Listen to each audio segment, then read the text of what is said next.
Oke, Shalom semua. Nama saya Berta Juda Benyamin Mahanaim Tawaluyan, NIM 022424, Prodi Pendidikan Agama Kristen. Oke, sebelumnya minta maaf kepada dosen Pak Edward. Saya record di tab, nggak bisa record di Microsoft Word PowerPoint karena laptop saya sedang ada agak rusak ya.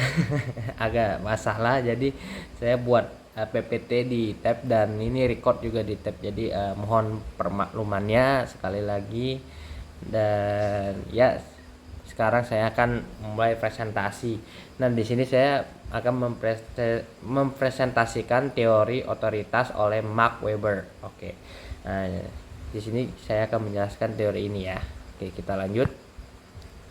Nah, saya naikkan dikit. Oke. Latar belakang teori. Oke. Max Weber adalah sosiologi Jerman yang mengembangkan konsep otoritas sebagai dasar legitimasi kekuasaan dalam masyarakat. Nah, jadi Max Weber ini dari tahun 1864 sampai 1920. Nah, dia adalah sosiologi Jerman yang meneliti bagaimana kekuasaan bisa diterima dan dianggap sah oleh oleh masyarakat ya. Dan teori ini juga terus bermunculan di konteks perubahan sosial akibat industrialisasi dan modernisasi di Eropa. Dan konsep utamanya juga Weber ini membedakan tiga jenis nantinya. Tiga jenis otoritas yang berfungsi sebagai dasar legitimasi kekuasaan nanti ada di PPT nanti ya. Dan relevansinya saya untuk memahami teori ini membantu kita untuk menganalisa sistem kepemimpinan di Indonesia. Nah, ini juga Weber ingin memahami bagaimana kekuasaan bisa diterima dan dianggap sah oleh masyarakat. Oke, kita akan lanjut. Nah, di sini ini rujukan atau teori sebelumnya. Nah, jadi teori ini dari temannya ya, dari saudara-saudara lah istilahnya. Jadi dari Karl Marx. Nah, Weber terpengaruh oleh pemikiran Marx tentang kelas sosial, tetapi lebih fokus pada legitimasi kekuasaan daripada konflik ekonomi. Nah, kalau Karl Marx ini dia lebih fokus pada konflik ekonomi. Nah, sementara si Max Weber ini dia lebih fokus pada kekuasaan yang dimiliki oleh pemerintah.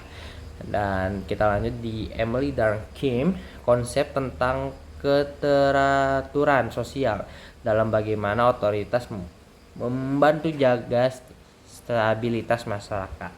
Oke, mungkin saya ambilnya dua aja karena kebanyakan, tapi ya ini cukup nyambung satu sama lain. Oke, saya akan lanjut lagi. Nah, saya naikin dikit. Nah, ini prinsip-prinsip baru dalam teori otoritas. Nah, jadi Weber ini membagi otoritas menjadi tiga tipe utama. Ini yang utama ya.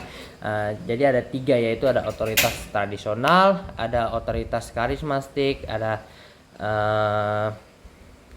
otoritas legal rasional. Oke, maaf sedikit tadi ada gangguan. Mama saya tiba-tiba masak jadi harus pindah. Oke, dari mana tadi? Oh ya, Weber. Oke, tentang otoritas tradisional dan teman-temannya.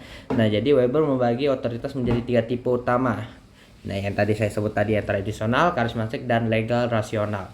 Nah, dari yang otoritas tradisional dulu. Nah, berdasarkan adat istiadat dan kebiasaan turun-temurun dari suatu otoritas. Nah, contohnya di Yogyakarta. Nah, Yogyakarta itu sistemnya masih kesultanan atau masih kerajaan. Kenapa dia bisa karena istimewa ya, karena dari yang aku baca ya tentang sejarah perjanjian dengan Presiden Soekarno kalau nggak salah dengan Sultan Jogja yang ke-10 atau yang keberapa lupa saya, tapi dia ada menandangi perjanjian di mana cuma Jogja aja yang masih sistem pemerintahan kerajaan sampai sekarang. Nah, jadi di daerah-daerah lain udah kabupaten, udah dipimpin sama gubernur dan sama bupati dan lain sebagainya, sementara Yogyakarta masih dipimpin oleh sultan, oleh rajanya. Dan itu yang contoh relevan dari otoritas tradisional.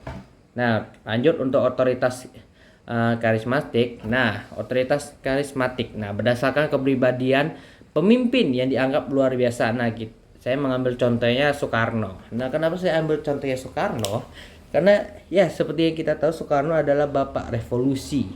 Ya, dia yang membawa orang-orang Indonesia untuk melawan penjajah saat itu, dan dengan fenomenalnya yang saat itu, dengan pembaca proklamasi kemerdekaan Indonesia pada 17 Agustus 1945, itu benar-benar berwibawa, dan sehingga dia diangkat dan dianggap layak oleh bangsanya, yaitu bangsa Indonesia, untuk menjadi presiden Indonesia yang pertama. Dan itulah kenapa otoritas karismatik ini sangat melekat kepada presiden pertama Indonesia, itu Soekarno. Dan ya, karena ini benar-benar luar biasa, dan dia punya karisma yang sangat ngental dan kuat banget.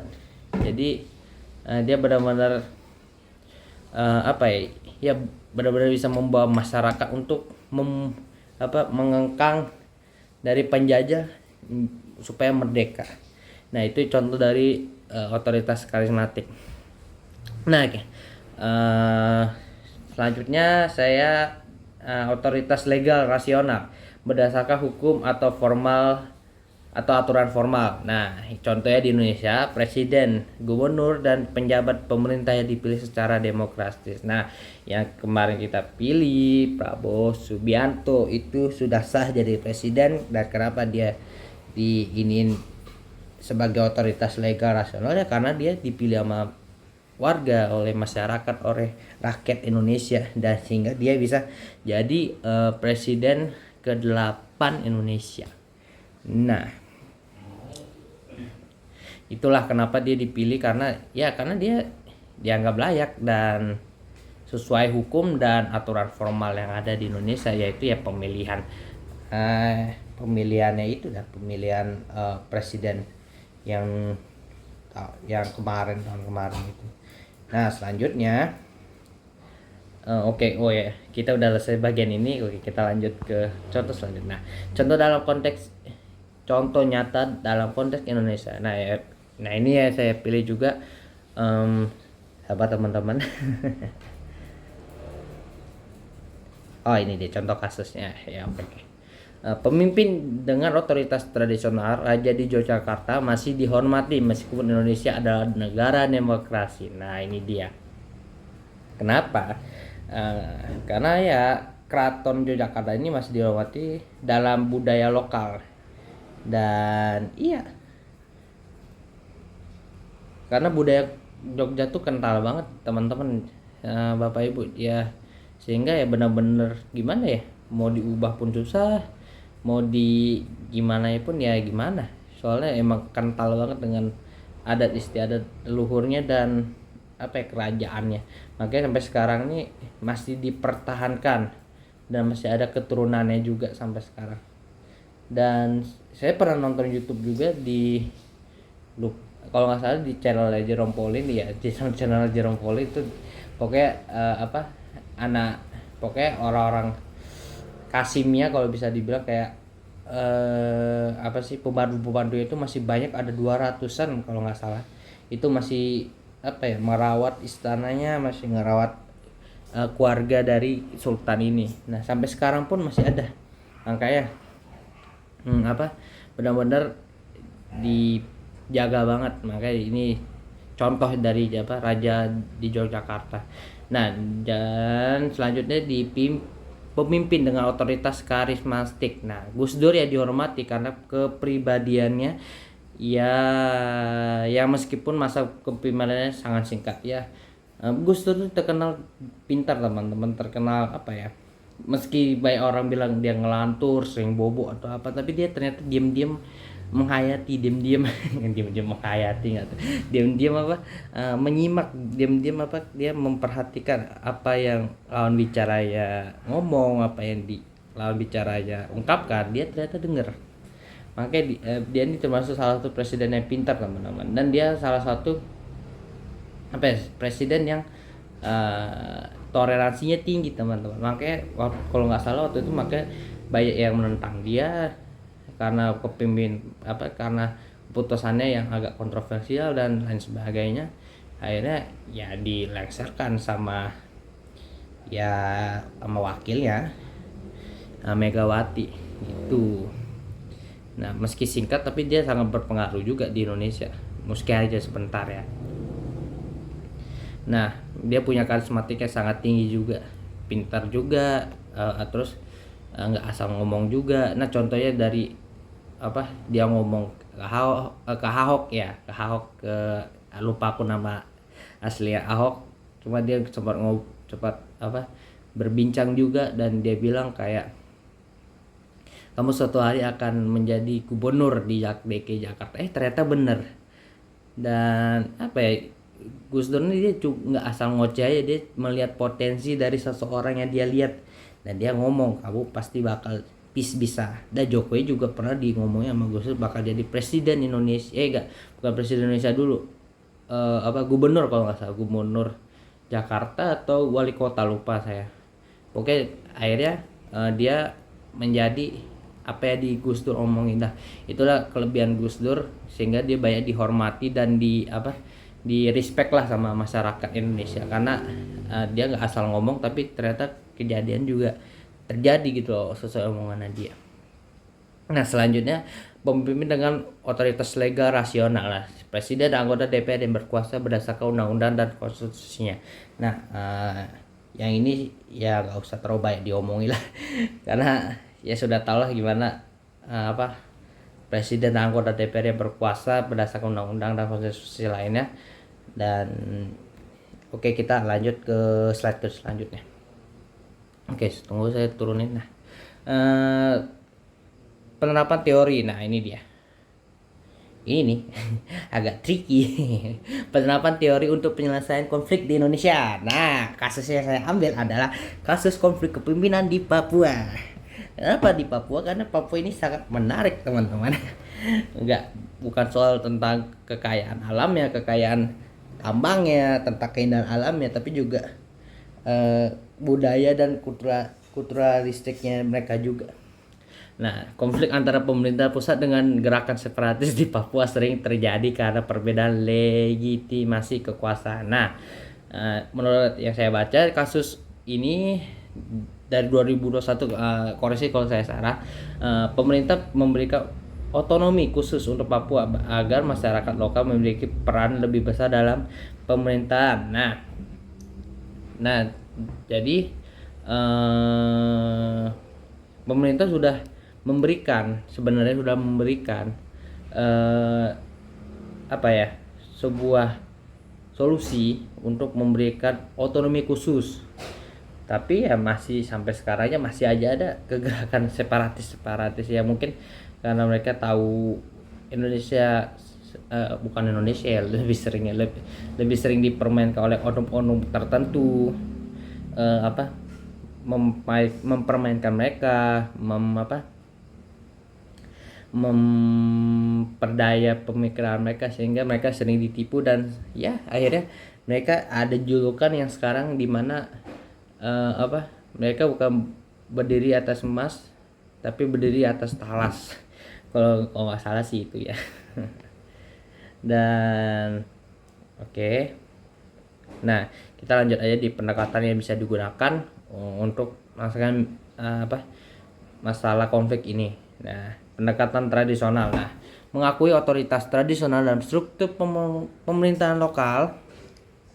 Nah, ini juga diakui otoritas tradisional. Jadi di berbagai, aku pernah nonton YouTube juga di YouTube tentara yang ditugasin di Papua. Ya itu benar ada jadi letnan kolonel yang dengan jajaran pasukannya kayak ngetertiban penjagaan ini juga zona merah Papua, terus juga perbatasan Indonesia dengan Papua Nugini juga saya sering nonton juga, dan itu sering pokoknya ada sempat direkam jejak suku-sukunya, tentang kehidupannya. Dan ya mereka apa ya, pemerintah juga udah mulai apa ya, membaur juga dengan masyarakat lokal di sana, dengan pemerintahan lokalnya lah istilah. Jadi kayak membangun hubungan, jadi nggak dianggap kayak apa, oh saya datang menaklukin anda, saya datang untuk apa kayak anda harus ngaku Indonesia gini, enggak. Jadi mereka pelan-pelan dulu sebelum mereka benar-benar kayak aku cinta Indonesia. Nah jadi ada juga yang warga Papua juga nggak terlalu suka, bukan terlalu suka ya, maksudnya yang benar-benar ini Indonesia, cuman ada juga, ada seberapa. Jadi ya koreksi juga omongan saya juga ya. Oke, lanjut juga. Eh, Menggunakan otoritas legal rasional untuk membangun kepercayaan melalui kebijakan yang adil, memanfaatkan otoritas karismatik tokoh lokal untuk menjadi jembatan komunikasi. Nah, ini ada tokoh juga saya baru tahu juga, namanya Days Elway ya kalau nggak salah ya. Itu dia juga memperjuangkan hak-hak masyarakat adat. Nah itu juga sering di apa ya, sering disepelekan sama masyarakat Indonesia juga, pemerintah khususnya ya. Seperti kasus kemarin tentang apa, yang mau bangun pabrik di Papua, tapi hutannya harus dipotong berapa ratus kilometer, itu lupa saya berapa itu. Tapi akhirnya orang Papua pada demo pergi ke Jakarta untuk protes, karena ya hutan-hutan itu apa, rumahnya mereka, habitatnya mereka. Dan iya waktu itu banyak juga yang dukung, dan banyak yang dan ada beberapa oknum yang mengaitkannya dengan waktu itu dengan kejadian yang Palestina yang kemarin, yang ya kok Gaza sih, yang yang viral kemarin, lupa saya pokoknya, yang all eyes si apa gitu, lupa nama tempatnya. Dan itu juga dikaitkan juga, jadi banyak juga yang pro dan kontra dengan itu. Nah itu juga kenapa banyak yang masih menyepelekan masyarakat apa, saudara-saudara kita di Papua, karena ya ada yang nganggap, ada yang enggak gitu loh. Dan ya mudah-mudahan konflik di Papua ini cepat diselesaikan dan cepat berdamailah kita ini dengan saudara-saudara kita di Papua ya. Karena ya Papua ini benar-benar apa ya, negeri yang Tuhan janjikan, benar-benar apa ya, Papua benar-benar kayak apa ya, benar-benar negeri yang indah lah, Tuhan ciptain dengan indah, dengan sempurna. Cuman ya ada aja oknum jahatnya pengen menguasai, pengen apa ya, menggunakan kekayaan alam itu dengan serakah. Jadi ya kita berdoa biar tidak ada kekacauan dan tidak ada apa ya, peperangan lagi antar separatis dengan pemerintah kita ya Indonesia ya. Oke, kita lanjut. Nah ini dia. Sabar guys, saya sambil ini juga biar paham. Oke. Relevansi teori Weber saat ini. Nah, pemimpin di era modern, otoritas karismatik masih berpengaruh dalam politik, misalnya dalam pemilihan pemimpin yang populer di sosial media. Nah, ini saya taruh contoh Jokowi. Jokowi benar-benar apa ya, dikenal sebagai pemimpin yang dekat dengan rakyat dan membangun citra yang sederhana. Nah itu contohnya, dia meskipun dia orangnya apa ya, orang berpangkat tinggi, benar-benar tinggi banget, orang ya bisa dibilang orang kaya juga, punya banyak uang, tapi dia benar-benar membangun citra masyarakat dengan sederhana, dengan kesederhanaannya itu makanya dia dicintai oleh masyarakat Indonesia gitu. Itu ya kenapa karismatik ini dia salah satu juga otoritas karismatik yang apa ya, selain Soekarno dan Gus Dur juga dia salah satunya, Jokowi. Oke, kita lanjut. Birokrasi dan hukum otoritas legal rasional tetap menjadi dasar pemerintah demokrasi dan birokrasi modern. Ya seperti yang kita tahu, tetap menjadi dasar pemerintah yang sekarang. Dan pergeseran budaya, otoritas tradisional masih berperan dalam masyarakat adat dan sistem kerajaan lokal di Indonesia. Oke, kesimpulannya Teori Max Weber membantu memahami bagaimana kekuasaan diterima oleh masyarakat. Nah, jadi tidak langsung Weber ini ya dalam pemahamannya dia memahami politik dan kepemimpinan. Dia salah satu teori yang bisa membuat kita memahami politik dan kepemimpinan di Indonesia. Dan membedakan 3 jenis otoritas dapat membantu menjelaskan dinamika politik dan kepemimpinan di Indonesia yang tadi saya jelaskan, yang 3 otoritas tadi, yang otoritas karismatik, otoritas ya ada yaitu sebagainya. Dan selanjutnya yang poin ketiga kesimpulan saya, dalam penyelesaian konflik kombinasi dari 3 otoritas yang tadi saya gunakan dapat digunakan untuk mencapai solusi yang lebih efektif lagi. Nah, ini referensi saya, bisa dilihat dari Weber Max dan lain sebagainya, Research Suseno, Kompas.com, Jurnal Sosiologi Indonesia dan lain sebagainya. Oke, sudah habis. Terima kasih, saya ucapkan maaf kalau ada salah ngomong, ada tutur kata yang salah, saya minta maaf, dan terima kasih sudah mendengarkan saya. Shalom, Tuhan Yesus memberkati. Terima kasih.